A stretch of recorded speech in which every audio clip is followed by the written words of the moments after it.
接下来我们要来特别关心到美国内部最近发生什么事情哦？这些高阶上将已经全部现在都在怒吼，说掀起了离职潮，而且呢，川普的军改现在整个血洗在五角大厦哦的军改现在也全面的失控，已经直逼白色恐怖了。怎么回事？等一下我们一起来做关心。川普啊再度的铁腕出击，我们现在来持续关心到先前大家还记得吗？他出动了国民兵派驻在华盛顿特区之后，又调了200人到了加州，之后他又再转调，把这些200人从加州再调到波特兰。现在呢，一口气直接出兵是达到了300人。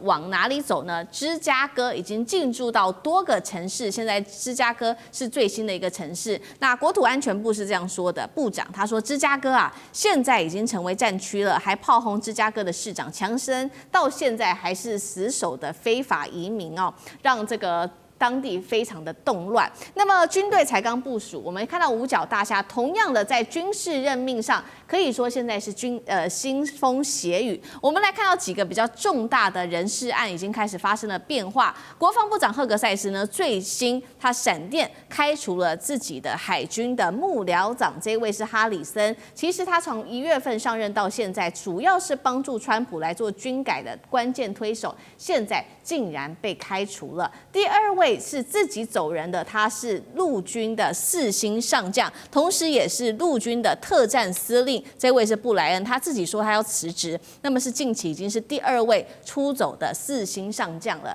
，2件非常重要的大案子。再来就是高层的血洗，我们做了一个统计哦。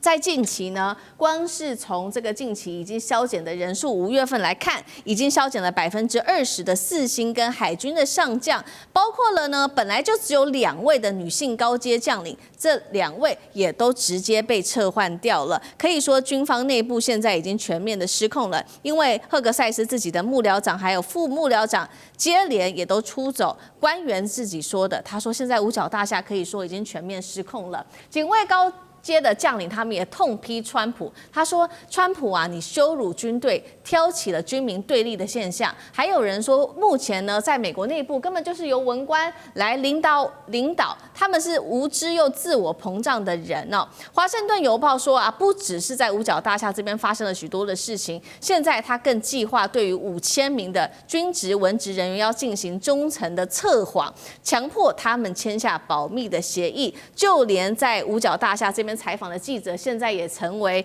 他们新的要整治的对象哦。已经强迫记者要签下承诺书，禁止刊登没有经过授权的资讯。如果你违规的话，接下来你的记者证恐怕就会被撤走了。那美国可以说军改现在全面失控，从将领到媒体全部走向集权式的军政，到底怎么回事？现在是迈入军事戒严吗？委员怎么看？这个是 DEI 腥风血雨的开始。因为美国民主党执政很长一段时间，在军队里面不断的推动 DEI， 就是要军事升迁多元化，然后要包容各种族群跟各种现象，然后这个很多的这个跟以前传统的军方完全靠能力、靠攻击来升迁、来用人哦。偏离得很远，然后这些接受美国民主党这一套所谓的理念的人，在美国军方称作觉醒将军 （Walk General）。那觉醒将军的数目，因为民主党执政很久，觉醒将军的数目也不少。就像现在台湾这个民进党执政越久，台湾的绿色将军越来越多，一样的道理。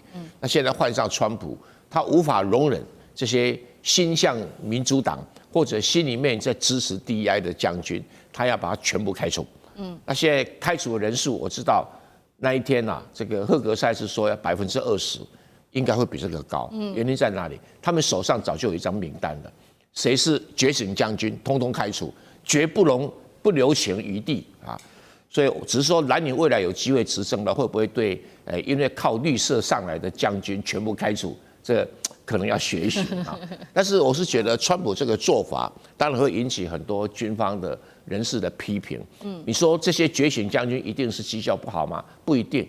他只是因为服从民主党的价值，所以他用人的时候一定要男生多少比例，女生多少比例，然后这个黑人、白人，然后这个什么亚裔的什么什么，要排成一个类啊，要分门别类，要有保障名额，然后这个性别还有性向，在民主党的概念，性别跟性向不一样，性别只有男的跟女的，顶多还有跨性的，性向是说。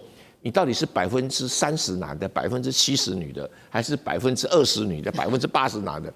哦，这一套真是搞死人哦！你没有去看过美国民主党搞这一套，你无法相信这个美国社会真进步啊！哈，那这样都要排出一个所谓的升迁的标准。本来在学校里面搞也就算了，他搞到政府部门去，然后搞到军方去。那这个川普认为，美军之所以不能作战，就是这一套制度造成的。所以他一上来就把几个完全靠这套升迁制度上来的，什么这个海岸防卫队司令开除了，然后这个参谋联席会主席开除了啊，然后这个现在名单上面20%是真的，所以刚刚开始动刀而已，那也没有错了哈。陆军特战司令 Bryant 他本来就是觉醒将军，有名的觉醒将军哈。然后这个几个自己知道是在觉醒将军名单里面的人，干脆就自己走路啊。那你说会不会造成美国五角大厦太多？我觉得不会，我觉得不会啊，因为整顿完了以后，纯粹靠攻击来升迁。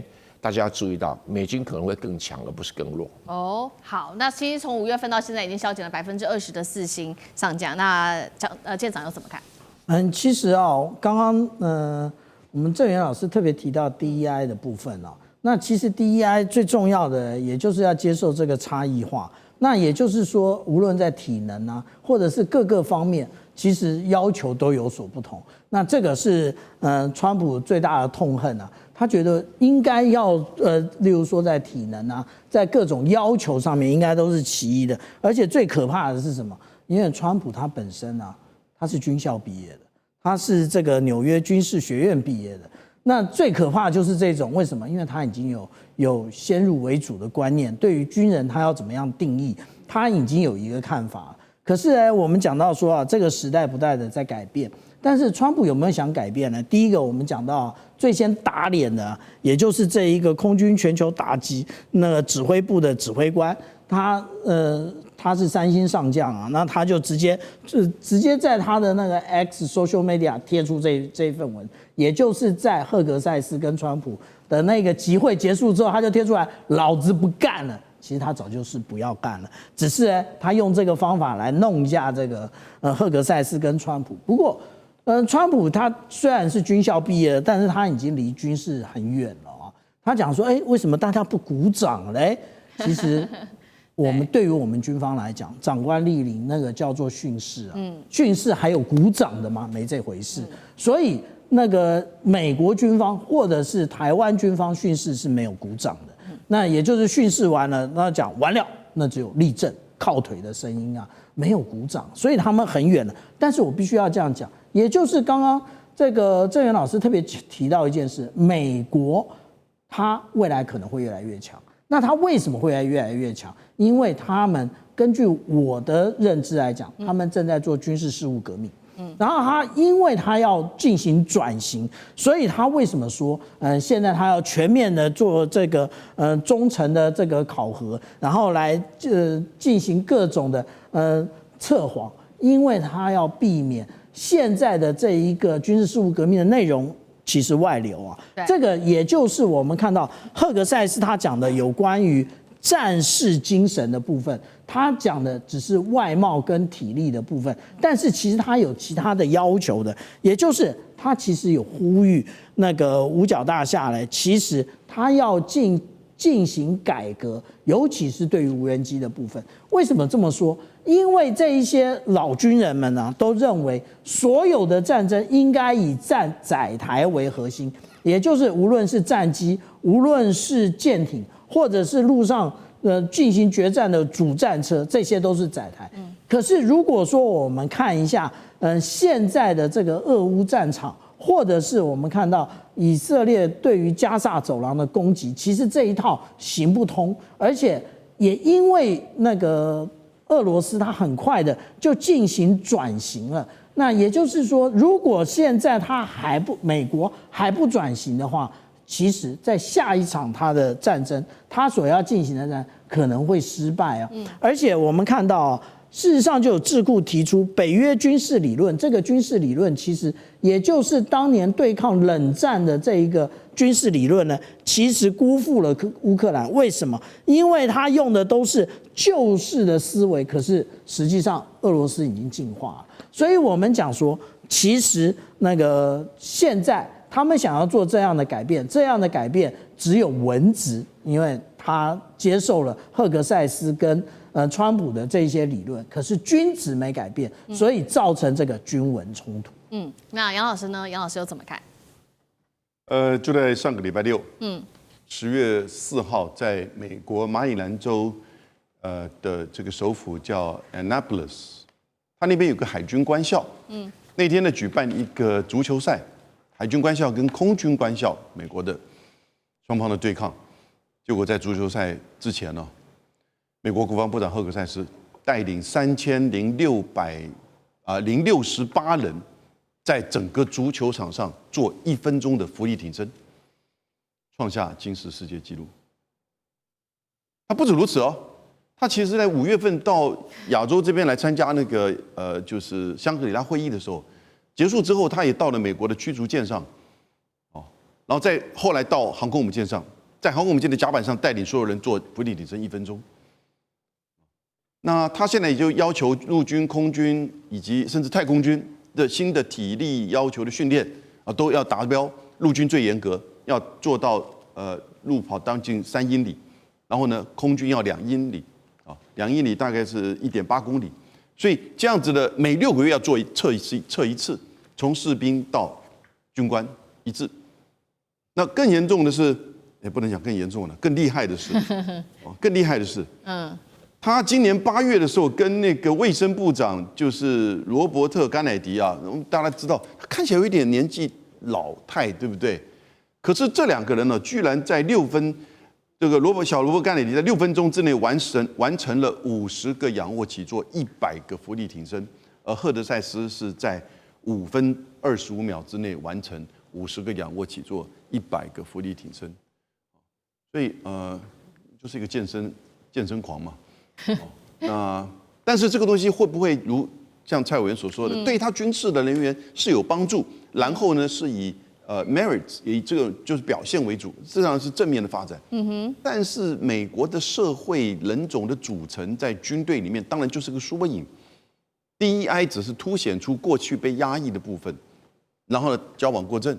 但现在是不是又有在压抑？所以未来的这个军队的作战的能力。我光讲人的部分，其实这就是我们不确定的因素。那当然最重要是，如果真的是中美之间的较劲，除了人之外，就像我们刚刚看到那个歼16跟 F-35，还有武器，还有整个战力、战略各个层面的较劲。